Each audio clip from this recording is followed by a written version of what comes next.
Hi, everyone, and once again, thank you for joining us on this next module. And by now, you've covered the main aspects of finance right from the beginning. If you follow the homework that Daniel has been giving you up to this point. Now, again, as we always say, you are in this not by yourself. You've got a team of people, and if you've got any questions, you reach out to us, Daniel or myself or the entire team, by either sending an email to us, which will be at the bottom of this training, and also either on Skype group or on the Facebook. With all that said, I want to introduce my friend and business partner, Daniel, who's delivering some high quality content, actionable stuff that truly helps you as a business owner should you implement them. Daniel, welcome to the fourth module. Well, thank you, Yokai. I'm looking forward to this. We're finally moving away from the accounting basics and getting more into the financial end, which I always find fascinating. And what's the mindset that a business owner needs to go into this part of the module with? We really need to remember that accounting is our foundation, and we've covered this already. That's more of the science part.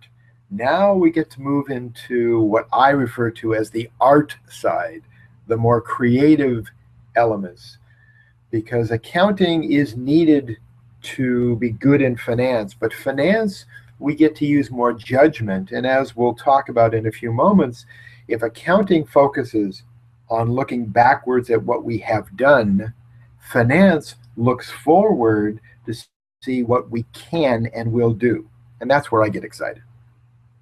Absolutely. I like that distinction there, which you've made so clearly, that with Finance U is more projection of what is possible, what we're going to do.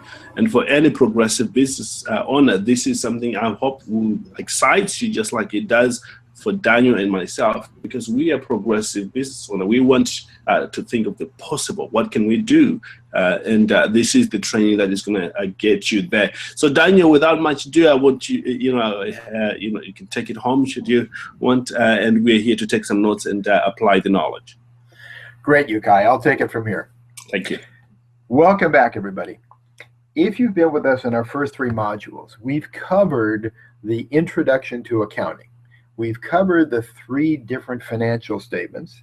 We've talked about the three elements within each and how they're linked together, how each of the three financial statements tells a different picture of the company, but together they give you a very comprehensive overall view. And that's very important to give us the basis, to give us the foundation of finance, because finance really is built upon accounting. When we try to compare and contrast accounting and finance, it really is important to separate them in some ways, even though we have a lot of bridges back and forth. Accounting tells us what we have done, so it's backwards looking or backwards focused. It takes the actual transactions, the actual events that have taken place. It puts them into the tools, into the format that can best be used. That's our three financial statements: balance sheet, income statement, and cash flow statement. And it tells us this is what we've done. We're very clear. We're very precise. Now do something with it. Hands the ball off, if you will, to finance. Finance takes what accounting has created and looks forward to see all of the possibilities. Finance looks at options, choices, and we have to make decisions on what we think the organization can, will, or must do with their financial information. Finance has to forecast or estimate or project into the future what we're going to do. That's how an organization moves forward. So it's not that one is more or less important than the other. Both accounting and finance need each other to get the most out of an organization, and they work hand in hand. And I refer to the art of finance because so much of what finance does is take the financial statements that accounting creates, uses those to forecast one or multiple options on what could or should occur in the future. And from there, they have to make decisions. Are we going to expand into a new market or not? If we do, what will it cost? Will it generate enough revenue to cover the costs or not? Will it generate enough revenue over some period of time beyond the first year?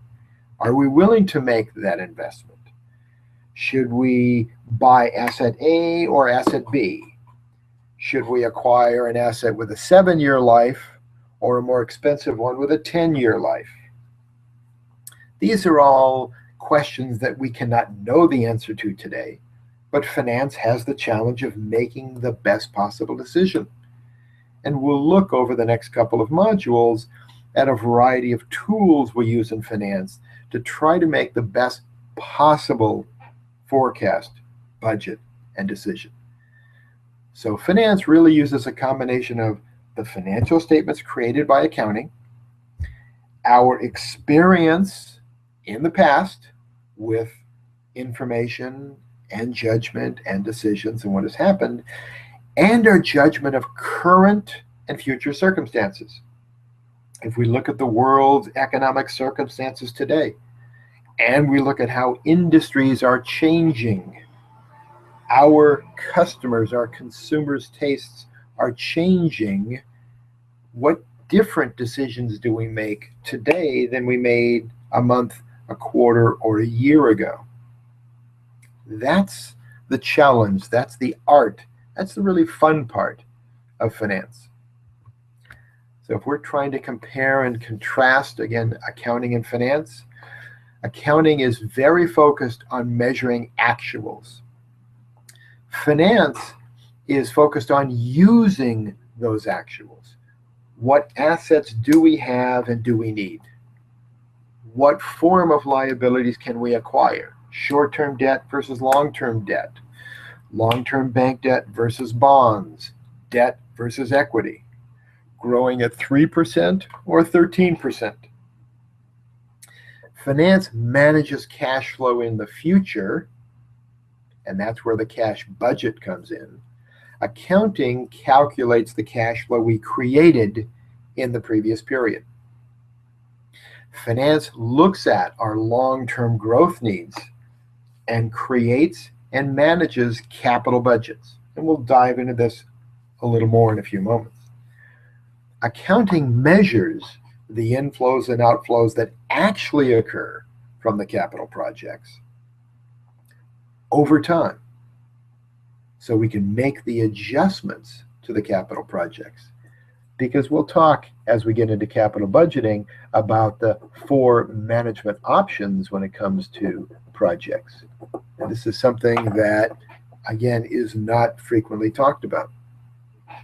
Finance makes the decision on our capital structure, meaning over time as we grow, how much of that future growth do we plan to finance from debt versus equity? How much of our long-term debt will be in each of the 3 forms: bank debt, corporate bonds, and capital leases? How much equity do we want moving forward? Do we want to sell more shares or hold the number we have now? Do we want to take all of our net income and reinvest it in the company through retained earnings? Or do we want to take some of our net income and pay it out? And what will be the impact? Accounting will measure in each period the results of these choices.